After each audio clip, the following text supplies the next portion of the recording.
bismillaahi raxmaani raxiim kulanti wacan wanaagsan daawadayaal kusoo dhawaada Dalable Media waxaan idinla wadaagi doonaa xaaladda amni ee deegaanada hoostaga gudhaa iyo howlgallada ka dhanka ah kooxaha nabaddiidka ee weli halkaasi ka sii socda. waxa kale oo aad maqli doontaan dowladda Kenya oo dareentay cabsi daran kadibna ciidamo soo dhoobtay xadka ay la wadaagto dalkeena Soomaaliya. waxa kale oo aan idinla wadaagi doonaa Somaliland oo beenisay xog uu telefishinka Al Arabiya ka baahiyo gobolka Awdal. soo dhawaada haddii aad inagu cusub tahay channelka subscribe inoo saar muuqaalkiina like garay asxaabtaada la wadaag aragtidaadana inoogu soo gudbi qaybta faallada. mahadsanidin.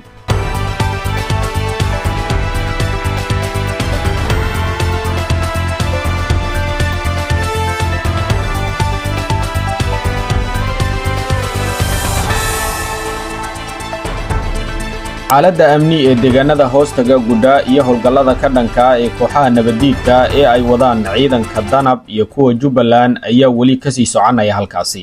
deegaanada hoostaga gudhaa ee gobolka Jubbada Hoose ayaa maalmahan dambe wajahayay isbeddel amni oo weyn kadib howlgallo culus oo ay si wadajir ah u wadeen ciidanka kumaandooska danab iyo sidoo kale kuwa daraawiishta Jubbaland. howlgalladan oo ah kuwa qorshaysnaa ayaa si toos ah loogu beegsanayay kooxaha nabaddiidka ah ee muddada dheer ku dhuumalaysanayay kaymaha tuulooyinka iyo dhulka miyiga ah ee hoostaga deegaanka gudhaa.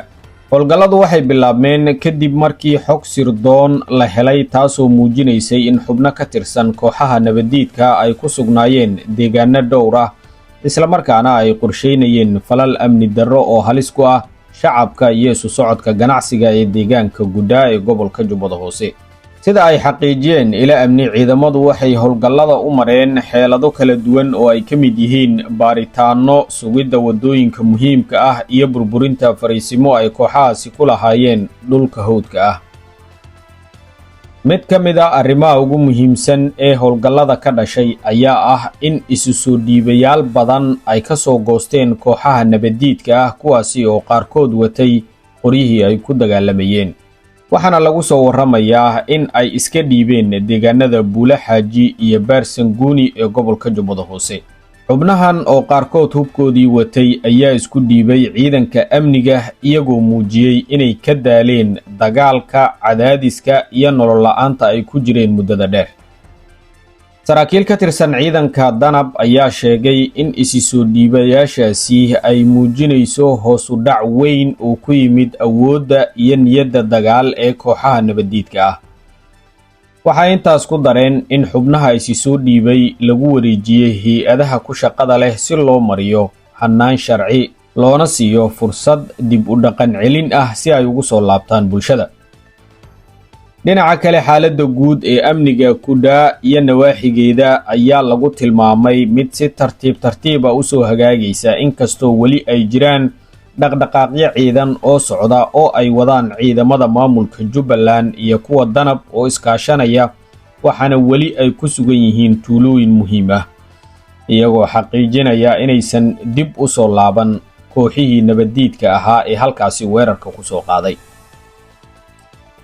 dhaqdhaqaaqyada ciidanka ayaa sidoo kale saameyn togan ku yeeshay nolosha shacabka, ganacsiga, isu socodka dadka iyo gaadiidka xamuulka waxaana dib u bilaabmay meelo badan oo horay cabsi ay uga jirtay inay gaaraan gaadiidkaasi.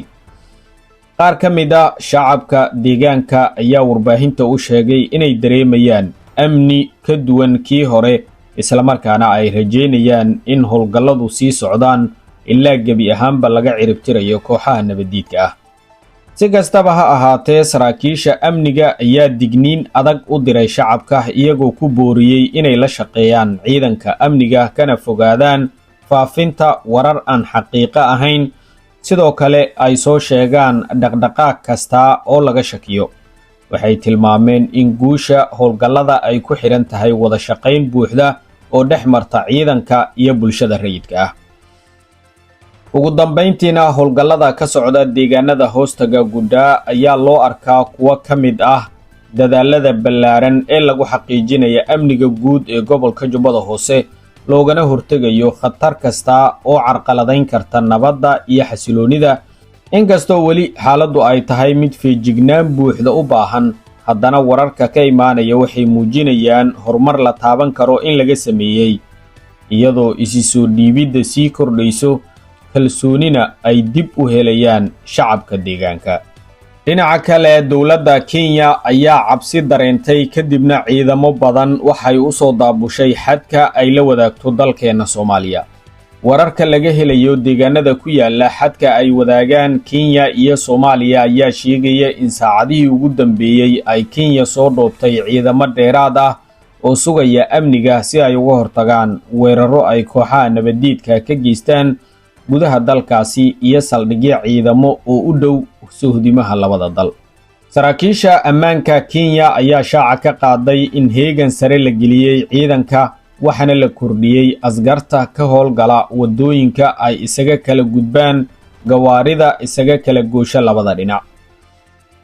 sidoo kale jidadka isku xidha deegaanada ku yaala xadka ayaa haatan laga bilaabay baaritaano dheeraad ah oo lagu xaqiijinayo amniga si looga feejignaado dhagarta kooxaha nabadiidka ah.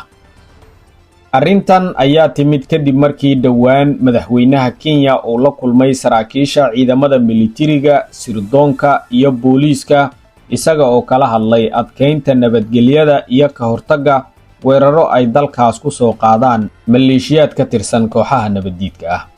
ujeedka ugu weyn ayaa ah in Kenya ay ka hortagayso inuu culeys ka yimaado wadooyinka muhiimka u ah isu socodka ciidankeeda ka jooga Soomaaliya oo si joogto ah sahayda u gudbista. sidoo kalena arrinta labaad ayaa ah in haddii weerarada sii kordhaan uu badinayo amni darrada gudaha dalkeeda. xaaladda ayaa haatan ah mid aad u kacsan waxaana dadka deegaanka ay dhankooda cabsi ka muujiyeen in dagaallo ay ka dhacaan halkaasi iskuna farasaaraan labada dhinac. maalmihii ugu dambeeyay kooxaha nabadiidka ayaa kordhiyay dhaqdhaqaaqooda deegaanada ku yaala xadka Kenya iyo Soomaaliya waxaana ay ahayd toddobaadkii hore markii ay weerareen deegaanka Guddaa halkaas oo isla ayagii lagu gaarsiiyay jab culus kadib dagaallo adag oo ay la galeen ciidamada Jubbaland iyo kuwa kumaandooska Danab. waxa kale oo dagaaladan barbar socday duqeymo isdaba joog ah oo lagu cuuriyaamiyey kooxaha nabadiidka ah loogana laayay maleeshiyaad badan sidoo kalena lagu gubay hub iyo gaadiid dagaal oo ay lahayd kooxdaasi. ugu dambeyntiina maamulka Somaliland ayaa beeniyay xog uu telefishinka Al Arabiya ka baahiyay xaaladda gobolka Awdal. Somaliland ayaa beenisay warbixin xasaasi ah oo uu baahiyay telefishinka Al Arabiya taas oo sheegaysa in ciidamo meelo kale ka yimid ay ku sugan yihiin deegaano ka tirsan gobolka Oodweyne iyadoo warkaas ku tilmaamtay mid aan sal iyo raad toona lahayn. war-saxaafadeed ka soo baxay wasaaradda arrimaha dibadda iyo iskaashiga caalamiga ah ee maamulka Somaliland ayaa lagu xaqiijiyay in gobolka Oodweyne uu si buuxda u hoos yimaado maamulka Hargeysa. wasaaradda ayaa caddaysay in amniga gobolkaas ay gacanta ku hayaan ciidamada maamulka Somaliland oo kaliya isla markaana aysan jirin cid kale oo halkaas ka howlgasha. beeninta maamulka Somaliland ayaa ku soo beegmaysa xilli Al Arabiya ay sidoo kale warisay in maalintii labaad oo xiriir ah ay iska hor imaadyo ka socdaan gobolka Awdal ee waqooyiga Soomaaliya. warbixinta ayaa tilmaamaysa in dagaalka u dhaxeeya kooxaha taabacsan dhaqdhaqaaqa gooni isu taagga iyo sidoo kale xoogag hubaysan oo si weyn uga soo horjeeda kala go'a Soomaaliya. gobolka Awdal oo horay loogu tirin jiray deegaanada ugu xasiloon ayaa muddooyinkii dambe wajahayay xiisado amni oo sii kordhaya kuwaas oo abuuray walaac hor leh. Somaliland ayaa guud ahaan bilihii la soo dhaafay la daalaadhacaysay cadaadisyo amni iyo mowjado siyaasadeed oo ka jiray qaybo ka mid ah gobollada waqooyi iyo kuwa galbeedka. dhaqdhaqaaqyadan ayaa inta badan salka ku haya maleeshiyaad hubaysan iyo khilaafyo beeleed oo leh weji siyaasadeed. dhacdooyinkan ayaa mar kale indhaha ku soo jeediyey maamulka Somaliland oo ku dhawaaqday madax bannaanideeda sanadkii 1991 kadib burburkii dowladdii dhexe ee Soomaaliya balse aan weli aqoonsi ka helin beesha caalamka. warbaahinta maxalliga ah iyo tan caalamiga ah ayaa toddobaadyadii la soo dhaafay tabinayay isku dhacyo goosgoos ah oo ka dhacayay aagaga lagu murunsan yahay iyo deegaanada u dhow halka ay dowladda federaalku saameynta ku leedahay. dadka gobolka Awdal ayaa si weyn u diiday aqoonsiga Yuhuudda ee maamulka Somaliland ayaga oo ballan ku qaaday in ay u dagaalami doonaan midnimada Soomaaliya. dowladda federaalka Soomaaliya ayaa dhankeeda ku celcelisay inay si adag uga soo horjeedo tallaabo kasta oo wiiqaysa midnimada dhuleed ee dalka Soomaaliya. dowladda federaalka Soomaaliya ayaa ku adkaysata inaysan aqbali doonin tallaabooyin gooni u goosad ah oo hal dhinac ah, iyadoo hoosta ka xariiqday in xal kasta oo waara uu ku imaan karo oo kaliya wada hadal siyaasadeed oo waafaqsan dastuurka dalka. guud ahaan saaxiibayaal warbixinteennii intaa ayaan kusoo koobaynaa. waxaan idinka codsanaynaa haddii aad inagu cusub tahay inaad janaalka subscribe inoo saarto, muuqaalkii noo like garayso, asxaabtaada la wadaagto, aragtidaadana aad inoogu soo gudbiso qaybta faallada. mahadsanidin.